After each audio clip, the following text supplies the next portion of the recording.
Manchester United, le club.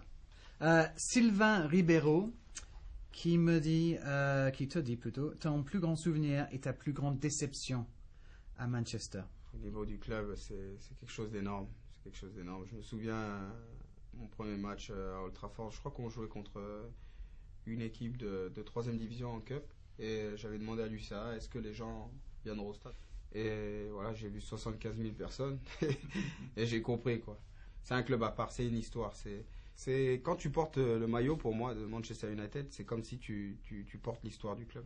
C'est pour ça que tu te dois de te sacrifier pour ce maillot. C'est quelque chose d'inexplicable. Et si tu n'as pas cette culture, cette mentalité vraiment d'aller au charbon, de tout gagner, parce que Manchester, quand tu es deuxième, tu as perdu, tu n'as pas fait ton boulot. Il y a Aslanis Mchangamba. Je pense que je le dis très mal. Tu me...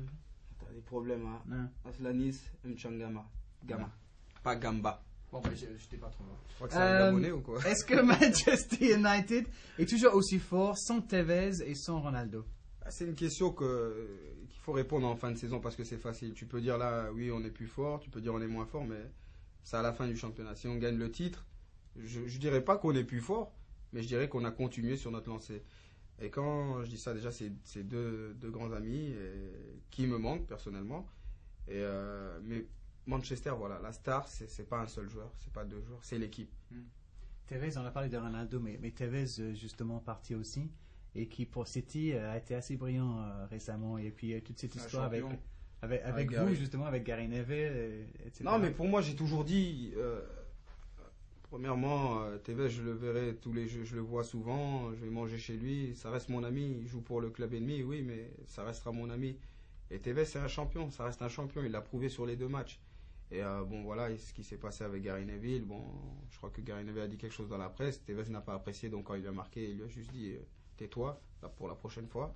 Ça a été juste un peu d'échange, mais rien. Après, bon, les gens en ont fait une grosse polémique, mais voilà, pour moi, Tevez... J'aurais aimé qu'il soit encore à Manchester United.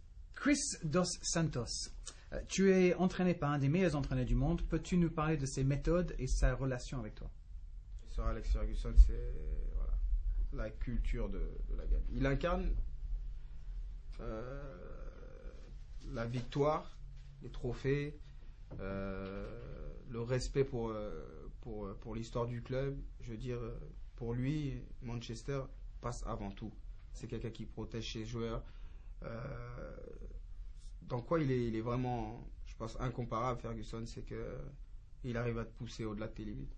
C'est-à-dire que tu n'as pas le temps de te reposer. De toute façon, si tu veux te reposer, tu auras vite fait sur le banc. Parce que comme je t'ai dit à Manchester United, si tu fais un match bon, tu vas sur le banc. Si tu fais des matchs que tu étais au top, là, tu restes dans l'équipe.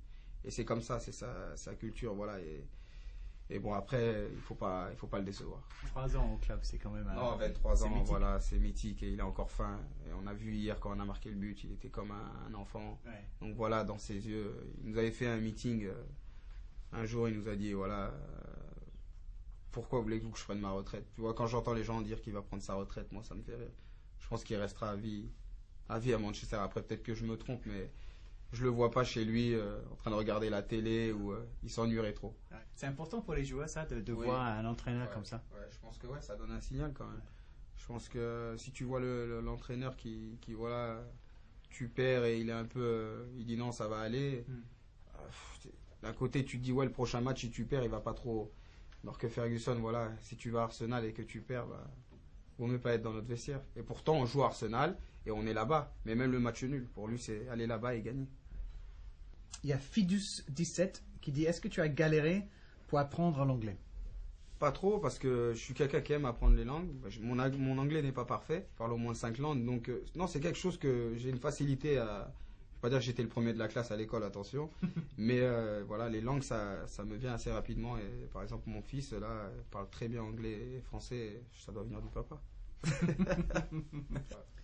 Et Stéphane qui te demande comment tu occupes ton temps. Est-ce que c'est la sieste, les DVD, les familles, les sorties? C'est quoi une journée type?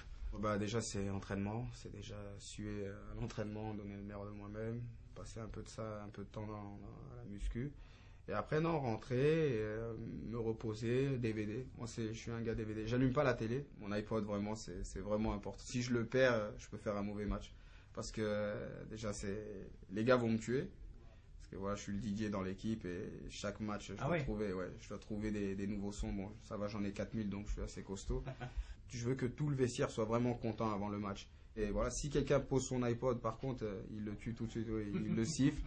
Et il dit pas, te remets ton iPod du fait, voilà, et ça me fait plaisir. Ça me fait plaisir. Alors, pour le match contre Arsenal, alors je vais mettre un peu de rock, quelque chose vraiment qui va nous permettre d'aller au combat. Il n'y aura pas de chanson d'amour. Ah non, ça.